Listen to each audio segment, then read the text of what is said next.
and of the Son, and of the Holy Spirit, one God.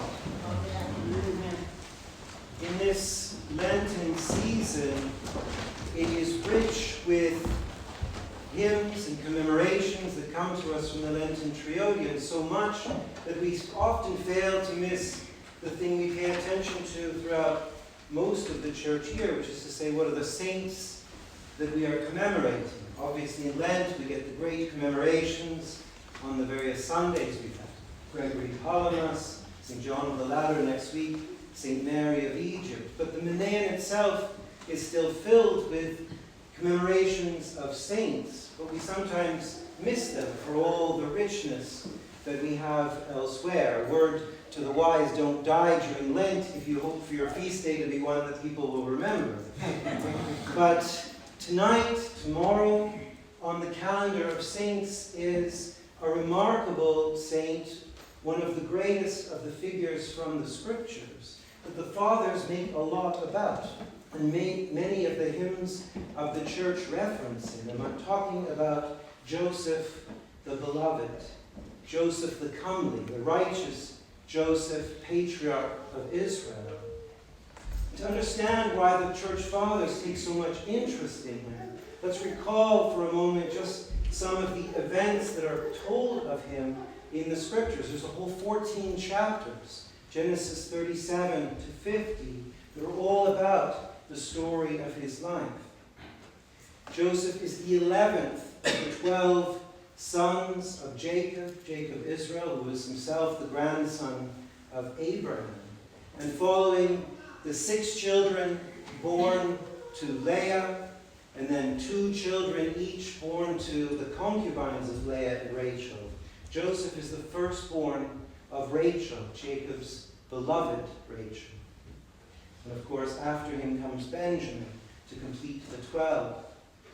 And Joseph was much beloved of his father. Jacob doted on him. Joseph was the child of his old age. He was also the first son from his beloved wife, Rachel. And so, as these things go in human history, Joseph was a little bit of a spoiled child. In the whole cycle of Joseph's life, we're never told that he was in any way sinful, but we can sure say that he was annoying as a child. And his brothers get a little bit upset at him. First of all, his father gifts him with special clothing, the famous coat of many colors that you've heard about. That's one of the translations, anyway, of Ketonet Pasim, which in the Hebrew means something more like ornamented robe or a robe with long sleeves. The many colors comes from the Greek translation, pikilos, which means many colors. If you're reading the Andrew Lloyd Webber translation of the Old Testament, you'll know it's an amazing Technicolor dream coat that he wears. Well, there's that, his clothing. And what about Joseph, who it is revealed to him in dreams that he will be highly exalted in his life? Well, that's one thing, but he goes and tells his brothers this. Don't you know, I had a dream, we were all out in the field, we were collecting wheat, making sheaves of wheat, and mine rose higher than yours, and yours all bowed down to mine.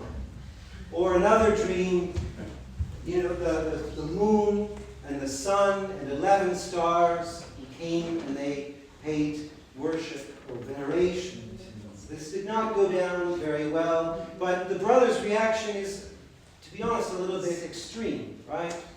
They decide that he needs to be done away with. And so Joseph is taken, and the brothers decide they're going to kill him. Reuben intervenes. He's the eldest. He says, we better not kill him. We'll just leave him at the bottom of a well, which in the middle of a desert probably amounts to the same thing, but at least, you know, assuages the conscience, I suppose.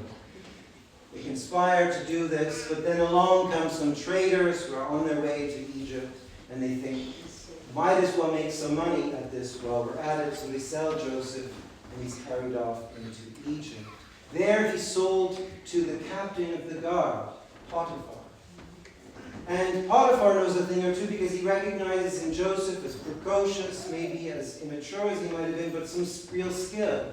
And he brings him into his household, and Joseph comes to be the master of all his goods. All the things that belong to Potiphar are under Joseph's control. Well, one of those things in particular especially wants to be under Joseph's control, and that is Mrs. Potiphar, who decides to throw herself at this beautiful young man, tries to seduce him. Joseph resists, except one day she tries to bring him into her bed, takes his robe, and he runs off, and the robe is taken and given to Potiphar as proof that Joseph had tried to rape her, and so he's thrown in prison.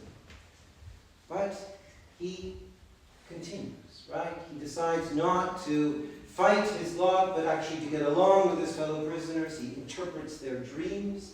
The Pharaoh hears about this and thinks, I need someone to interpret my dreams. He's taken out of prison, and he tells the Pharaoh that his dreams are significant because it means there will be 7 years of good times, of plenty in the harvest, and then 7 years of lean times where there will be drought and famine. And he says, if you're wise, Pharaoh, you will get somebody to organize all this, and in a good year save 1/5 of all the grain so that there'll be plenty and more to spare when the lean times come. And the Pharaoh says, I know just the man, you're appointed, and he becomes second in command in all of Egypt. Right? Bounces back from all of these setbacks. Well, of course, the famine in due course comes, and that famine extends not only to Egypt, but to Canaan, and the people are starving. And so Jacob, long lamenting the loss of his son Joseph, sends his 10 eldest sons to go down to Egypt where they hear there's grain to bring some back. And there's Joseph, the vizier of Egypt, receiving his 10 brothers who don't recognize him. At first, throws them in prison. Then he brings them out of prison, gives them some supplies, and says, I will give you grain if you come back with the youngest of your brothers, who had been left behind, Jacob not willing to part with yet another of Rachel's children. So the brothers go back to Canaan and bring back Benjamin. And Joseph reveals himself to them and gives them enough grain. But he tells them they must bring their father to the land of Egypt and their whole family with them. And so they do. Jacob in due course dies. The brothers are worried that Joseph will now take his revenge, but he chooses instead to forgive them. And he says to them famously, you desired evil for me, but God desired the good. And many people have been saved because of your actions. From the first day of sending him down the well and telling their father that he had been killed. So why do the fathers of the church take such interest in this story, which takes up a lot of Genesis, which is itself a fairly long book? The fathers see in Joseph certain parallels, which you may have picked up in this story. Parallels between the patriarch Joseph and another one who was much beloved of the father, his mother's firstborn son. One who had brothers, stepbrothers, half-brothers, who were envious of him and skeptical of him. One who ended up getting betrayed by somebody named Judas, right? Someone who ended up getting falsely accused. Someone whose robe was stripped from him. Someone who was given over to the Gentiles. Someone who was put down into a pit. But somehow, through the intervention of God, was able to come up again and eventually to be restored in glory at the right hand of the King. You could go on, but you see immediately that Joseph is a powerful and evocative type of Christ. And it's for that reason that not only tomorrow, 31st of March, tonight and tomorrow, we commemorate the righteous Joseph, the patriarch, but he's appointed to be commemorated in Holy Week, on the first day of Holy Week, on Holy Monday. And there is much that we can learn from this overlap this connection between these two stories? Why would Joseph be chosen and given to us in Holy Week as we go through the beginning of the Passion of Christ, heading towards the crucifixion and the resurrection? He is a real symbol and image for what Christ does through his life, ministry, passion, death, and resurrection. There are 4 themes that I want to just briefly mention that are useful for us to reflect today, now, and then in a fortnight in the beginning of Holy Week as we enter into the Passion story. Because we're often told we are to take on the pattern of Christ in the spiritual life. That can seem like a really daunting task, right? He is, after all, the eternal Son of God. And it can be difficult for us to imagine in what way we might actually become like him. But what if I said to you, let us become like Joseph, who is himself a type of Christ? And in doing so, we might look at these 4 themes. The first is chastity. And you might think immediately of that episode with Mrs. Potiphar, right? Where Joseph chooses sexual purity over fornication with the wife of his employer. But in the patristic tradition, in our spiritual tradition, chastity is not simply sexual purity. It's a kind of oneness of heart and mind, a space created by the fact that we keep ourselves free from, on the one hand, pleasure, and on the other hand, things like despair. It's that space that we carve out in ourselves where we remain focused on our goal. That's what the chastity is. And Joseph is such a powerful image of that. At each turn, he could have turned off the path, right? He could have given up, thrust into prison, or thrust at the bottom of a pit, with all of these things going back and forth in his life. But he chose to keep himself chaste, that is to say, dedicated to the Lord. And that too is something that is part of our Lord's life, right? The one who remained chaste and focused on his mission, on his work for us, his work of salvation.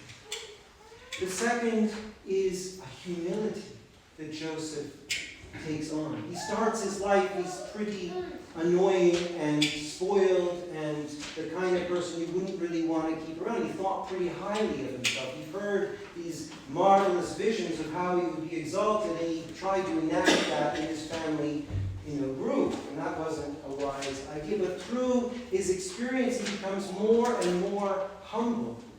Yes, he accepts great office, including being the second in power in Egypt, but nevertheless, throughout all of this, he's willing to take on the most menial of tasks, to be locked into a prison, and not to fight against that, but to just do the simple things that are ahead of him.